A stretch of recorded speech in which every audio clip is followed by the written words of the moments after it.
आणि त्यामुळे त्याला स्त्री हा प्रकार माहित नव्हता, त्याच्यातर्फेच तो व्हायचा होता. आणि म्हणून इंद्रानं सांगितलं माझ्या आईच्या सगळ्या उर्वशी वगैरे ज्या अप्सरा ज्या आहेत त्या सगळ्यांना घेऊन जा. आणि त्यामुळे सगळ्या त्याच्या या अप्सरांच्या त्यांना घेऊन त्याला नाचून गावं. बरोबर त्यावेळेला त्याचे वडील जे गेलं ते स्नानाला, तीच संधी साधून त्या गेलेला आहे. तो ह्याला बघत होतो हे कोण आहे ते. त्यांनी तू कोण आहे. कुठला मी ऋष्यशृंग आहे. ऋष्यशृंग हो माझ्या जन्मकाळात माझ्या मातेचं ते शृंग आहे आणि म्हणून मला ऋष्यशृंग शृंगाची आहे. पण शृंग शृंग आहे. तर या स्त्रिया होत्या त्यांना बघून तो इकडे वेगळ्या दिसत आहे. आम्हाला सगळं गंडर्शी म्हणतात. आम्ही साधे वर्षे हे आहेत ना ते मला गंडर्शी म्हणतात. ती गंडर्शी आहो नाचायला लागल्या काय असं त्या नाचतायत गातायत ते रूप बघितला वेळा पिता झाला. तर हे बघितलं नव्हतं आणि त्याने त्याला नाचत नाचत गात गात फुलवत फुलवत फुलवत कैदेमध्ये आणलेला आहे. वडील आले विभागावर आणि मग त्याने मुलं पुढे गेले शोधतायत आणि मग त्याला कळलं की तो कैदेमध्ये गेलेला आहे. ते त्या ठिकाणी आले. दशरथाला सगळा खरा प्रकार सांगितला. यज्ञ करायचा आहे आणि म्हणून त्याला आम्ही बोलावलेला आहे. मग ठीक आहे काय हरकत नाही, पण यज्ञ जर करायचा असेल तर तो ब्रह्मचारी उपयोगी नाही. ब्रह्मचारी आहे त्याचं लग्न होणं आवश्यक आहे. आणि म्हणून दशरथानं आपल्या मित्राची जी मुलगी आहे शांता म्हणून ती त्याला दिलेली आहे. तिचा विवाह केलेला आहे आणि मग त्याच्या कर्मी हा तो त्या ठिकाणी पुत्र काढण्याची प्रयत्न केलेला आहे. यज्ञावर सगळे देवता तृप्त झालेले आहेत. त्याचे विष्णूच त्याकडे प्रसन्न झालेले आहे आणि एका शुभ वेळी त्या यज्ञातील अग्निज्वालेतून एक रक्तवर्ण महापुरुष प्रगट झालेला आहे. त्याच्या हातामध्ये पायस पदार्थ भरलेला असा सुवर्ण कलश आहे. श्री विष्णूंची आज्ञा घेऊन आलेला तो रक्तवर्ण पुरुष राजा दशरथाला सांगतो आहे दशरथा पायसदान दशरथा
विराजं पुराणम् अमरवरसुपूजं रक्तवर्णं सुरेशं पशुपतिसुतमेशं विघ्नराजं नमामि।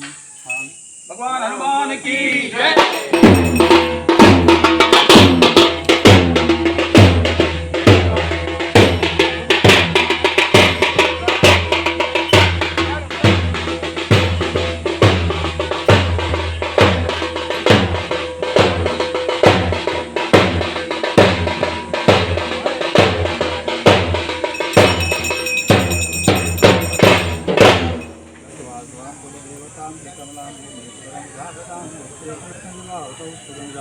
केशोहरो सुनवतां स्वस्ते वाङ्गुणान्वर्णभूतां स्वस्य विश्रान्ते नित्यं सोदरमूर्ते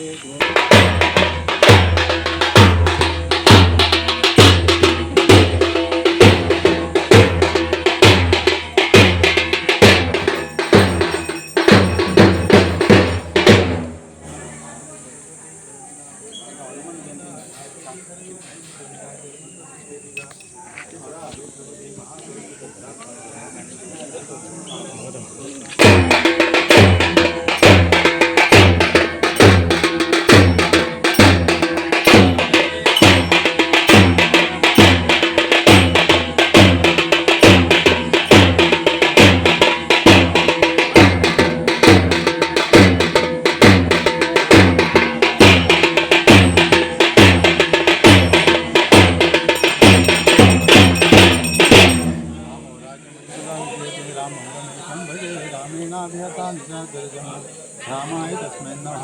रामानाट्यपरायणं परतरं राम सदा शोष्म्यहं रामे चित्तलय सदा भवतु मे लक्ष्मीपते। हनुमान की जय।